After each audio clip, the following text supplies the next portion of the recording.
right away. I'm retiring for good. I know the process was a pretty big deal last time, so when I woke up this morning, I figured I'd just press record and let you guys know first. So I won't be long-winded. You only get one super emotional retirement essay, and I used mine up last year. So really thank you guys so much to every single one of you for supporting me, my family, friends, teammates, my competitors. I could go on forever. There's too many. Thank you guys for allowing me to live my absolute dream. I wouldn't change a thing.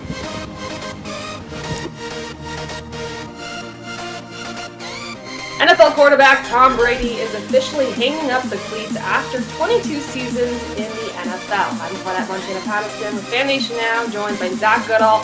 He's our publisher over at All Bucks. And Zach, Tom Brady officially announcing the news for himself on this Tuesday morning. There was some speculation that he would retire this past weekend. We officially confirmed the news as of today. So much to unpack here. Let's start. For years, Cam, everybody wanted him to do TV. Everybody wanted him to be a GM. And everybody wanted him to do all this stuff. And Peyton, stepped on the side, stayed out of the limelight. And then what happened? He comes back, starts doing stuff. Him and Eli become, this comedy team doing the alternate Monday Night Football broadcast. I think Tom should do that. Not do that specifically, but sit it out a little bit.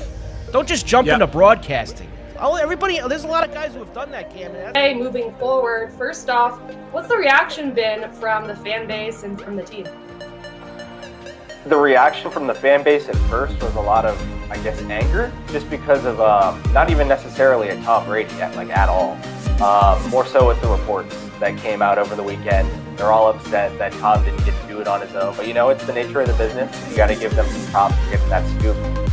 But obviously, so many things. A ton of outpours of just appreciation coming from the team as well. Ownership, general manager, head coach Bruce Arians have all released statements just recognizing the unprecedented expectations that he brought, and obviously the greatness that he brought to Tampa Bay in year one. It was remarkable. I was here covering that first season. Obviously, I've spent just as long covering the Buccaneers as Tom Brady was here. And, you can see it. There were a lot of bumps in the road. There was some growth. There was understanding of the offense that Tom needed to take on. At the same time, there was a lot of understanding from the Buccaneers side that they needed to take on of, hey, we're dealing with the greatest quarterback of all time here. Let him do his thing, and we'll get it going. And then after their bye week last year, they finally found some momentum. The rest was history. He brought a Super Bowl to Tampa Bay in his first year. It was nothing short of incredible. Just like his career, it's not something we've ever seen before. And with that, the fans, all they can really do is say thank you. And it's something they're never going to forget. What type of impact do you think he's going to leave in Tampa? A massive one. He changed the franchise forever. Obviously, they had a Super Bowl before this. A lot of great players have come through.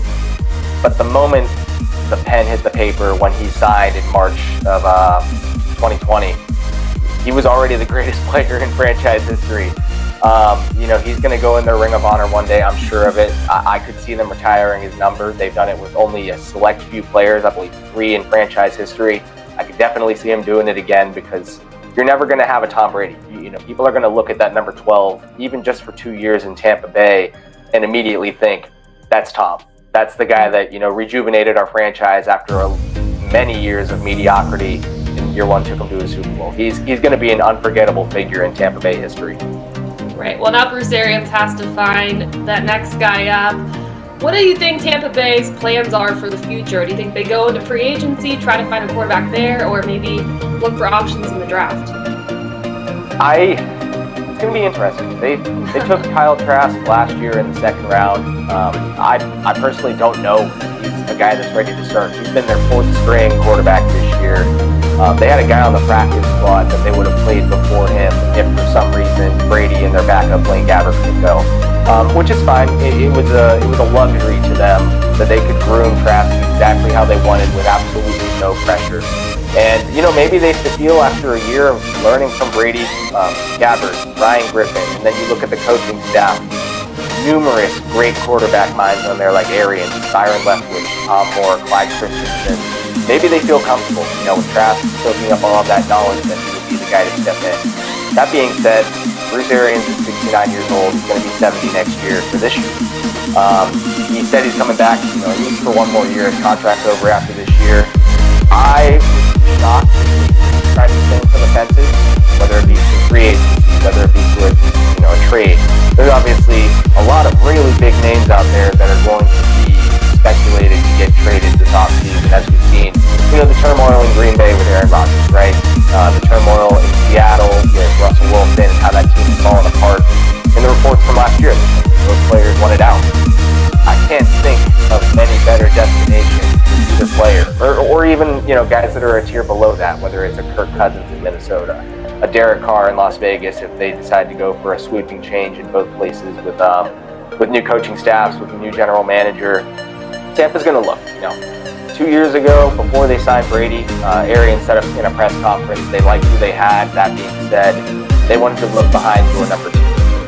He said on Monday, after their loss to the Rams in the NFC divisional round of the playoffs, they like draft, they like playing Gabbard, but they will, again, if they need to, look behind door number 2 if Tom Brady were to retire. It wouldn't be surprising at all if they at least keep that door open a little bit to see who's there.